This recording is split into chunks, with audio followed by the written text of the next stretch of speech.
Hey guys, இன்றைக்கி நம்ம ஒரு நியூ அனிமி தான் பார்க்க போகிறோம். லாஸ்ட்டாக போட்ட அனிமி நான் ஏன் ஸ்டாப் பண்ணால் அந்த அனிமி அவ்வளோ இன்ட்ரெஸ்டிங்காக அதனால தான் ஸ்டாப் பண்ணிட்டேன். நம்ம சேனலை பொறுத்த வரைக்கும் நான் முடிஞ்ச அளவுக்கு ஒரு தரமான அனிமி போகணும்னு நினைப்பேன். நம்ம சேனலோட பழைய வீடியோஸ் நீங்கள் செக் பண்ணாலும் தெரியும். மொக்க அனிமி எதையுமே நான் போட்டுக்க மாட்டேன். எல்லாமே யூனிக்காக இருக்கும். உங்களுக்கு பார்த்த வரைக்கும் நிறைய பேர் பிடிச்சிருக்குன்னு தான் சொல்லியிருக்கீங்க. அந்த மாதிரி தேடி தேடி போகணுன்னு தான் நினச்சிக்கிட்டு இருப்பேன். அதனால தான் அந்த மாதிரி மொக்க அனிமிலாம் அப்படியே ஸ்டாப் பண்ணிடுவேன். அவங்க பாய்ஸ் அண்ட் கேர்ள்ஸ் புரிஞ்சுப்பீங்க. ஏன்னா நான் உங்களோட சேர்ந்து தான் நானும் அந்த அனிமியை வாட்ச் பண்ணிப்பேன். இப்போ நான் ஒரு எபிசோட் இன்றைக்கி நான் வாட்ச் பண்ணேன், அதை அப்படியே எக்ஸ்பிளைன் பண்ணி போவேன். அதுக்கப்புறம் நாளைக்கான எபிசோட் நான் பார்க்க மாட்டேன். அப்படியே அந்த ஃபீலோட தான் உங்களுக்கு வந்து எக்ஸ்பிளைன் பண்ணி அன்றைக்கே போட்டுக்கிட்டு இருப்பேன். ஸோ முடிஞ்ச அளவுக்கு நல்ல அனிமி போடணும் தான் நான் நினச்சிக்கிட்டு இருக்கேன். அதனால இந்த வீடியோக்கு மட்டும் ஒரு லைக்கை போட்டுருங்க. நம்ம இந்த வீடியோ ஸ்டார்ட் பண்ணிடலாம். ஸ்டார்டிங்கில் மான்ஸ்டர்லாம் இருக்க வேர்ல்டில் காட்டாங்க. அந்த வேர்ல்டில் நம்ம ஹீரோ ட்ராவல் பண்ணிக்கிட்டு இருப்பேன். நான் அந்த மாதிரி தான் பல வேர்ல்டுக்கு ட்ராவல் பண்ணேன். நான் தூங்கியில் மட்டும் தான் இந்த மாதிரி ஒவ்வொரு வேர்ல்டுக்கு போயிட்டு இருப்பேன். அந்த ஒவ்வொரு வேர்ல்ட்லையும் நான் ரொம்ப பவர்ஃபுல்லாக இருப்பேன்னு சொல்லி நம்ம ஹீரோ கிளாஸ் ரூம் எல்லாம் தூங்கிட்டு இருப்பேன். வாத்தியாருங்க தர ஏன்னா உன்னோட பிளட்டில் ஒரு பவர் இம்ப்ரூவ் பண்ண மாட்டேன். ஆனால் நல்லா கிளாஸில் பவர் இருக்க தூக்கிட்டு மட்டும் இருக்கா, போய் பவர் இம்ப்ரூவ் பண்ணுறா. உன் பவர் எப்போ எவ்வளோ இருக்குது? 0.8 வேலை இருக்குது. நீ எப்போ உன்னோட பவர் இம்ப்ரூவ் பண்ணி நீ இந்த இடத்துல ஸ்கூல் டெஸ்ட்டில் பாஸ் ஆகி காலேஜ் போகிறது சொல்லி வாத்தியார் கலாச்சிருப்பாரு. இந்த உலகத்தை பொறுத்த வரைக்கும் எங்களோட பவர் எல்லாத்தையும் எதை வச்சு தீர்மானிப்பாங்கன்னா எங்களோட பிளட் லெவலை பொறுத்த வரைக்கும் நம்ம ஹீரோக்கு பிளட் லெவல் பவர் ரொம்ப லோவாக இருந்திருக்கும். இது ரொம்ப கம்மியாக இருந்தா இவனும் ட்ரைனிங் இருக்கலாம் முடிவு பண்ணியிருப்பேன். ஆனால் இங்கே தான் ட்ரைனிங் எடுத்தாலும் அது சுத்தம் இருக்காது. இது ரொம்ப வீக்காக இருப்பேன். இவனோட அப்பா அம்மாவும் இவனுக்கு தேவையான எல்லா மெடிக்கல் போர்ஷனும் வாங்கி கொடுத்துப்பாங்க. இந்த உலகத்தில் இந்த மெடிக்கல் போர்ஷன்லாம் அவங்க குடிச்சாங்கன்னா என்னோட பிளட் லெவல் ஓரளவு இம்ப்ரூவ் ஆகும். இதுக்காக தான் எங்கள் அப்பா அம்மா நிறைய பிளட் போர்ஷன்லாம் வாங்கி கொடுத்துருப்பாங்க. ஏழ்மையான ஃபேமிலியாக தான் இருப்பாங்க. நம்ம ஹீரோ இவங்களுக்காண்டியாச்சும் நம்ம கடுமையாக ப்ராக்டிஸ் சொல்லி கடுமையாக ப்ராக்டிஸ் எடுத்துப்பேன். இந்த உலகத்தில் ஸ்டார்டிங்கில் மான்ஸ்டர்லாம் வந்துச்சுல, அப்போ அந்த மான்ஸ்டர் கூட சண்டை வருகாண்டி மனுஷங்க எல்லாமே அவரோட வெப்பனை யூஸ் பண்ணுவேன். அந்த வெப்பனே அந்த மான்ஸ்டர் அட்டாக் பண்ண உருவி போயிருக்கும். இதனால் அவங்க எதாச்சும் பண்ணி அந்த மான்ஸ்டர் அடிக்குன்னு சொல்லி அவனோட பவர் பண்ண டக்குன்னு அவைக்கன் பண்ணியிருப்பாங்க. மார்ஷியல் ஆர்ட்லாம் கற்றுக்கிட்டு அந்த மான்ஸ்டர் கூட சண்டை வைப்பாங்க. இருந்தாலுமே அந்த மான்ஸ்டர் ஓவர் பவர்ஃபுல்லாக இருக்கும். இதனால அவங்க சுட்டியை தனியாக ப்ரொடக்ட் பண்ணி ஒரு டிஃபரெண்ட் சீட்டே போட்டு வச்சுருப்பாங்க. ஆனால் அதையும் தாண்டி அப்பப்போ மான்ஸ்டர் உள்ள ஊடுருவி வந்துக்கிட்டு தான் இருந்திருக்கும். இவனுக்கு ஒரு தங்கச்சி இருப்பா, ரொம்ப பவர்ஃபுல்லாக இருப்பா. நம்ம ஹீரோ ப்ராக்டிஸ் அடிக்கல அப்படியே தூங்கியிருப்பேன். இப்போ தான் ஒரு ஜாம்பி போட்டு தள்ளுற மாதிரி இருந்திருக்கா. அடா பாவி, என்னடா கனவுல கூட நிம்மதியாக இருக்க மாட்டீங்களா? எப்போ பார்த்தாலும் நீ தானே போட்டு தள்ளக்காண்டி வந்துக்கிட்டு இருக்கேன்னு சொல்லி நம்ம ஹீரோ இந்த ஜாம்பியை போட்டு அடியில் எடுத்துருப்பேன். அந்த ஜாம்பியை சாடிச்சிருப்பேன். ஆனால் அந்த ஜாம்பியை சாடிச்சதுக்கப்புறம் அதோட மெமரிஸ் எல்லாமே இருந்திருக்கும். அது ஒரு அட்வான்ஸ் லெவல் வாரியராக தான் இருக்கும். என்னடா வாரியர் தான் இருக்கு இந்த சாம்பி அப்படின்னு பார்த்துக்கல. இது ஒரு சாமி தான் பார்த்துக்கிட்டு இருந்தால் பின்னாடி ஒரு சாமி ஒன்று அட்டாக் பண்ணிருக்கோம். அந்த சாமி நம்ம ஹீரோ அசால்ட்டாக எடுத்துருப்பேன். எப்படி நான் அசால்ட்டாக அடித்தேன்? ஒரு சாம்பி அடிக்க நான் தனி இருந்தே இல்லை. இவன் இப்போ இந்த சாம்பி அடித்தா இல்லை, இதோட மெமரிஸே இவனுக்குள்ளே வந்திருக்கும். அது கூட அதோட பவர் எல்லாமே இவனுக்குள்ளே வந்திருக்கும்.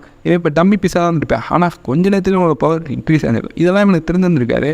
இவன் எதுவுமே தெரியாமல் ஏடா அவ்வளோ கொடூரமான கனவாக இருக்கேன்னு இவனும் பார்த்துக்கல. டக்குன்னு அவரோட ரியல் வீடுக்கு வந்துருப்பேன். இப்போ தான் அவளோட தங்கச்சியை சாப்பிடலாம் கூப்பிட்டு வந்துருப்பா. இவன் ப்ராக்டிஸ் எடுக்கிறத பார்த்து எப்போ எவ்வளோ ஸ்ட்ராங்கானு அப்படின்னு சொல்லி அவளுக்கே சாக்காக இருந்திருக்கோம். ஏன்னா சின்ன வயசுலேருந்து நம்ம ஹீரோ வேஸ்ட்டாக இருந்திருப்பேன். ஆனால் இப்போ ஒரு தங்கச்சி கொஞ்ச நாளே பின்னா அவளோட பவர் இம்ப்ரூவ் பண்ணியிருப்பா. பிளட் லெவல் பவர்லாம் அவள் வேறு லெவலில் இம்ப்ரூவ் பண்ணியிருப்பா. இதனால் ஒரு நல்ல யூனிவர்சிட்டியே போயிடுவான். ஆனால் நம்ம ஹீரோ டம்மி பீஸாக இருந்திருப்பேன். அவனதுமே லேக்கெல்லாம் வந்திருப்பேன். ஆனால் இப்போ பார்த்தோம்னா 6 பேக்கில் வந்துருப்பேன். இது என்னடா 6 பேக்கில் நமக்கு வந்துருக்கேன்னு சொல்லி இவன் ஆச்சரியத்தோடு வந்து சாப்பிட்டுப்பேன். ஒன்று வந்த விட இவன் நிறையா தான் சாப்பிட்டு இருந்திருப்பேன். அவன் அப்பா என்னப்பா நிறையா சாப்பிட்றா, சரி உனக்கு 4 மெடிக்கல் கோர்ஸ் எல்லாத்தையும் வாங்கி தரேன்னு அவரும் சொல்லியிருந்திருப்பாரு.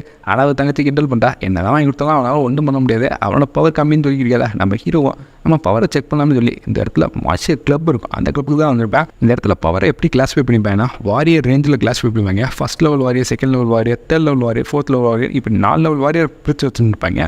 அதில் கடைசியாக 4th லெவல் வாரியர் தான் இருக்கலே ரொம்ப பவர்ஃபுல்லு. நம்ம ஹீரோ நம்ம எந்த லெவலில் இருப்போம்னு தெரியல, போய் செக் பண்ணலாம் சொல்லி இந்த இடத்துக்கு வந்தால் இந்த இடத்துல சைன் அப் பண்ணுறதுக்குலாம் நிறையா காசு இருக்கும். பெரிய பெரிய பணக்காரங்க மட்டும் தான் இந்த மார்ஷியல் கிளப்பில் வந்து ப்ராக்டிஸ் வைப்பாங்க. ஏன்னா அவங்களுக்கு ஒரு தனி டீச்சரே போட்டு கொடுத்துருவாங்க. நம்ம ஹீரோ என்னோட பவர் செக் பண்ணது இல்லை, அங்கே இருக்க பொண்ணா போய் கீழே கிரவுண்ட் ஃபோனில் செக் பண்ணிக்கப்பா அப்படின்னு சொல்லி இருக்கோம். நம்ம ஹீரோ போய் பவரை செக் பண்ணேன். பிளட் லெவல் பவர் ஓரளவு இம்ப்ரூவ் ஆகிருக்கும். இது போதும் நம்ம யூனிவர்சிட்டிக்கு போகிறதுக்கு அப்படின்னு சொல்லி நம்ம ஹீரோ பார்த்தேன். தூரத்தில் ஒரு பஞ்சிங் பேக் இருக்குது. அந்த பஞ்சிங் பேக்லேயே குத்தி பார்ப்பேன். அதுலேயும் 100க்கு மேலே பவர் இருக்கா. சரி இன்றைக்கி ஒரு நாள் நைட்டு ஃபுல்லாக தூங்கினாலும் நம்ம பவர் ஒரே டே இம்ப்ரூவ் பண்ணலாம் சொல்லி இவனு தூங்கலான்னு பார்த்தா தூக்கமே வந்திருக்காது. எல்லாருக்கும் இதுக்கு வேதி மாதிரி தான். தூங்கினா தூக்கம் வராது. ஆனால் தூங்கவே கூடாதுன்னு நினச்சோம்னா டக்குன்னு கண்ணை மூடி நம்மளுக்கு ஃபர்ஸ்ட் விட்டு தூங்கிடுவோம். அதே மாதிரி தான் நம்ம ஹீரோ. சரி நம்மளால் தூங்க முடியல, கொஞ்சம் ப்ராக்டிஸ் இருப்போம்னு சொல்லி இவனு ப்ராக்டிஸ் இருப்பேன். இவன் நிறைய பேர்த்த கொண்டு போயில அந்த ஜாம்பிஸோட மெமரிஸ் எல்லாமே இவனுக்கு நிறைய பவரையும் கொடுக்கும். அவனோட மூவ்மெண்ட்ஸ் எல்லாத்தையும் இவனு ப்ராக்டிஸ் பண்ணேன். நிறையா ப்ராக்டிஸ் பண்ணியிருப்பேன். இதனால் அப்படின்னா அவனுக்கு பசிக்க ஆரம்பிச்சிருக்கா. என்னடா அது கொடூரமான ஃபீலிங்காக இருக்குது. இந்த அளவுக்கு கொடூரமான ஃபஸ்ட்டே இல்லையா? ஓ இப்போ தான் புரிய வருது.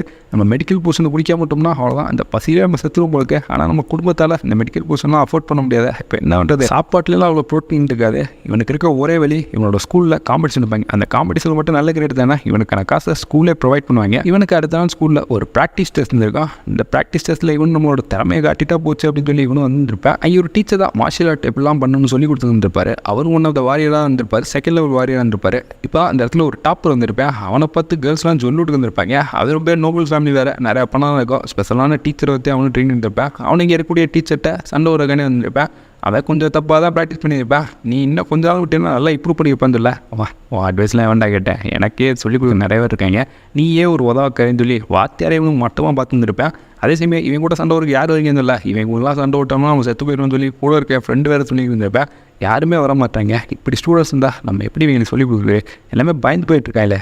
இவங்கெல்லாம் சண்டை ஓட்ட மட்டும் தான் என்னோடய பவர் இம்ப்ரூவ் சொல்ல நம்ம ஹீரோ மட்டும் முறைச்ச மணிக்கு இருந்திருப்பேன். இவனுக்குள்ளே என்னப்பா ஒரு ஒளிவட்டம் தெரியும்னு சொல்லி நம்ம ஹீரோ அவரும் சண்டை ஒரு கண்டி கொடுப்பார். நம்ம ஹீரோ வரேன்னு சொல்லிட்டு வந்துருப்பேன், எந்த பயமும் இல்லாமல் அவனுக்கு கேஷுவலாக இருந்துகிட்டு இருந்திருப்பேன்.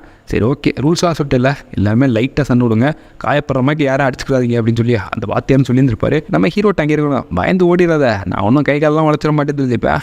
வேகமாக நம்ம ஹீரோ பக்கத்தில் வந்து அடிக்கிறேன்னு இருந்திருப்பேன். சண்டேன்னு வந்துட்டேன், இனிமேல் பக்கத்தில் நினைக்கக்கூடாது, அவன் அட்டாக் பண்ணுற எல்லாமே மூஞ்சிக்கு நேரம் தான் வருது சொல்லிட்டு இருக்கல. நம்ம ஹீரோ மூஞ்சிக்கு நேரம் அவனும் பஞ்ச் பண்ணலாம் வந்திருப்பேன். ஆனால் நம்ம ஹீரோ விலகி இருந்திருப்பேன். மின்னலத்தில் விலகுனா மட்டும் இல்லை, அவனோட மூஞ்சியில் ஒரு அடி அடிச்சு அவனையும் நாக் பண்ணிப்பேன். அவனோட கழுத்து ஒரு சைடாக திருப்பிக்கிட்டு நம்ம ஹீரோ பண்ணணும்னு சொல்லி நம்ம ஹீரோக்கே சாக்கு, அங்கே இருக்க சாக்கு, வாத்தியார் ஆம்புலன்ஸு கால் பண்ணுங்களா, கழுத்து உடஞ்சி ஓட்டுன்னு சொல்லி அங்கேருந்து அந்த டாப்பரை வாடகை கட்டி தூக்கிட்டு போயிருப்பாங்க. நான் வேணும்னே பண்ணலன்னு ஹீரோ சொல்லிப்பேன். புரியுதுப்பா, சண்டேனா அப்படி தான், கைகள் உடையதான் செய்யும், வா ஒன்ட்டு ஒன்று தனியாக பேசணும்னு சொல்லி நம்ம ஹீரோ வரும் தனியாக கூட்டிகிட்டு போயிருப்பாரு. இவரும் நம்ம ஹீரோக்குள்ளே ஒரு பொட்டன்ஷியல் இருக்குது அப்படின்றத கண்டுபிடிச்சிருப்பாரு. ஆனால் உன் பவரை லாஸ்ட்டாக நான் செக் பண்ணல, இந்த அளவுக்குலாம் இல்லையப்பா, நீ இந்த கிளாஸ்லேயே ரொம்ப லோவான லெவலில் இருந்துக்க, எப்படி திடீர்னு உன்னோட பவர் இப்படி இம்ப்ரூவ் ஆச்சுன்னு தெரில.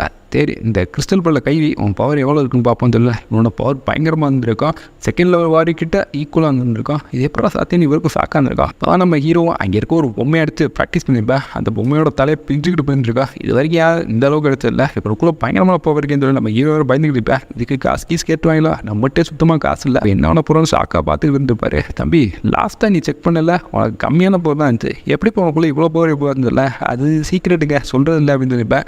சரி ஓகே, உன் சீக்கிரட் ஒன்னோட இருக்கட்டும். நான் 1வது வாரியர் தான் இருந்தேன், செகண்ட் லெவல் வாரியர் தான் இருந்தேன். நான் மிலிட்ரியில் தான் ஜாயின் பண்ணியிருந்தேன். மிலிட்ரியில் ஜாயின் பண்ணல, எனக்கு ஒரு மிஷின் இருந்துச்சு. அந்த மிஷினில் ஒரு மான்ஸ்டர் கூட சொல்லணும். அப்போ தான் தெரிஞ்சு இந்த மான்ஸ்டரை நம்மளால டிஃபீட் பண்ண முடியாது. அந்த இடத்துல சார் இருப்பேன். அப்போ தான் மார்ஷியல் கிளப் வந்துருப்பாங்க, அந்த மார்ஷியல் ஆர்டிஸ்ட் தான் அவரை காப்பாற்றிருப்பாங்க. அந்த அளவுக்கு நீ பவர் வச்சுருக்க, உன்னாலே இன்னும் கொஞ்சம் வருஷத்தில் அந்த அளவுக்கு பவர் ரீச் பண்ண முடியும். உனக்கு நான் ஹெல்ப் பண்ணலான்னு இருக்கேன், உனக்கு என்ன ஒன்று கேள்ப்பா, எல்லாத்தையும் நான் பண்ணி கொடுப்பேன்னு சொல்ல. நம்ம ஹீரோவை எனக்கு படிக்கிறது கொஞ்சம் டைம் வேணும், அந்த டைமில் நான் தூங்கலான்னு இருந்திருப்பேன். அது கூட கொஞ்சம் காசு கொடுத்தீங்கன்னா என்னோட தேவைகள் எல்லாத்தையும் நானும் ஃபில் பண்ணிக்கிறேன்னு சொல்லியிருப்பேன். அந்த மெடிக்கல் போர்ஷன்லாம் வாங்கும்ல, இவனும் சரின்னு சொல்லிட்டு ஒரு பிளாக் கார்டு அவனு கொடுத்துருப்பாரு. இதில் எக்கச்சக்கமான காசுலாம் இருக்கும். நம்ம ஹீரோ வாங்கிட்டு போயிருந்திருப்பேன். இவன் போனதுக்கப்புறம் இந்த வாத்தியார் அவ்வளோதான் ஒரு டேலண்டான ஆள் கிடச்சிட்டேன், இவனை மிலிட்ரியில் வச்சு இங்கே இருக்கக்கூடிய மொத்த மாதம் நாங்களே அடிச்சிடணும்னு சொல்லி இவனும் சந்தோஷப்பட்டுப்பாரு. நம்ம ஹீரோ மெடிக்கல் போர்ஷன் வாங்குறக்காண்டி வந்திருப்பேன். இது வரைக்கும் உதவக்கரையாக இருந்தால் நம்ம ஃபேமிலிக்கு எதுவும் பண்ணல, ஆனால் இப்போ நம்மளால் மெடிக்கல் போர்ஷன் வாங்க முடியுது. கூடிய சீக்கிரமே நம்ம ஃபேமிலிக்கு எல்லா காசையும் நம்மளை கொடுத்துருவோம் சொல்லி இவனும் ப்ராக்டிஸ் பண்ணலாமேன்னு சொல்லி தூங்கிட்டுருப்பேன். தூங்கலாம் வேறு ஒரு சிட்டி தான் வந்திருப்பேன். அங்கே நிறைய ஜாம்பிஸ்லாம் இருக்கும். ஆனால் இப்போ அந்த ஜாம்பிஸ் அடிக்கிறது அவனுக்கு ஈஸியாக இருந்திருக்கா. ஏன்னா 2 பேர்த்தோட பவர் அவன் எடுத்துருப்பேன். இப்போ 2 பேருக்கு பவரும் இல்லை, எக்கச்சக்கமான பவர் இவனும் எடுத்துருப்பேன். ஏன்னா நிறைய ஜாம்பிஸை ஒன்றும் போட்டு நிற்பேன். தூரத்தில் ஒரு சிட்டி இருக்கா, இந்த சிட்டிக்குள்ளே நம்ம ஹீரோ வந்து பார்க்கலாம்னு இருந்திருப்பேன். அது ஒரு 5 கோண சிட்டியாக இருந்திருக்கோம். அந்த சிட்டியை பார்க்கல நம்ம ஹீரோக்கு அட்டாக் ஆன் டைட்டன் ஒரு ஞாபகம் தான் வந்துகிட்டு இருக்கா. ஏன்னா அங்கே உள்ளே எவ்வளோ செத்து கிடக்கிற மாதிரி இருக்குன்னு சொல்ல அங்கே ஒருத்தர் நம்ம ஹீரோ உடச்சு மணிக்கு இருந்துருப்பேன். அத்தடி இந்த பவரை பார்த்தாலே பிரம்மாண்டமாக இருக்கே, நம்ம இங்கே போனோம்னா கண்டிப்பாக செத்து போயிடுவோம். இப்போதைக்கு நம்ம செத்தோம்னா அவ்வளோதான், நமக்கு தூக்கம் வராது. அதனால் தூரத்தில் இருக்க ஜாம்பிஸை பார்ப்போம்னு சொல்லி இவனை நிறைய ஜாம்பிஸ்லாம் வந்துருக்கோம். எல்லாத்தையும் பார்த்துருப்பேன். ஒரு கிளாஸ் ரூம் வந்துருக்கோம். நம்ம கிளாஸ் ரூமாக்கே இருக்கு. சரி உள்ளே என்ன தான் இருக்குன்னு பார்ப்போம்னு சொல்ல அங்கே ஒரு ஏஐ தான் இருந்திருக்கோம். அந்த ஏஐயும் ஆட்டோமேட்டிக்காக ஆக்டிவேட் ஆகிருக்கோம். அந்த ஏஐட்டு தான் இவனு கேட்குறேன், இந்த இடத்த பற்றியான நியூஸ் எனக்கு கொஞ்சம் சொல்லே சொல்ல. இது கிட்டத்தட்ட ஒரு 10,000 வருஷத்துக்கு மேலே தான் இருந்திருக்கோம். 10,001 அப்படின்ற மாதிரி இப்படின்னா இந்த வருஷத்தையும் சொல்லியிருந்திருக்கோம். 10,000 வருஷமா அப்படின்னு சொல்லி நம்ம ஹீரோ சாக்காயிருப்பேன். நம்ம வேர்ல்டு மாதிரி இருக்குது, பேரலல் வேர்ல்டாக இருக்கும் போது நம்ம ஹீரோ இங்கே இருக்க எல்லா நியூஸுமே படிச்சிருப்பேன்.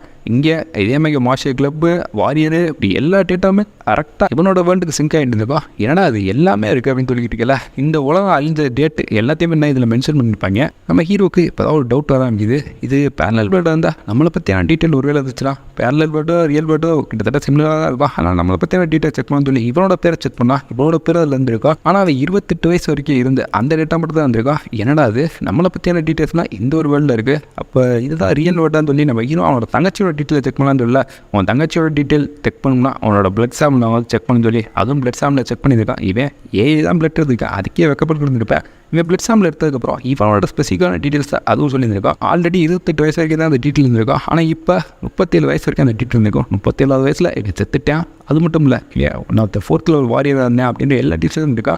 37வது வயசுலேயே நான் செத்துட்டேன்னு சொல்லி நம்ம ஹீரோ வேறு வெக்ஸாக இருந்திருப்பேன். இதோட இந்த எபிசோட் முடியும். ஸோ மறக்காம சேனல் சப்ஸ்கிரைப் பண்ணால் இதே மாதிரி எல்லா ப்ரோ வீடியோவில் ஒரு மறக்காம சேனல் சப்ஸ்கிரைப் பண்ணி சீன் டியூ டேக் கேர் பை கைஸ்.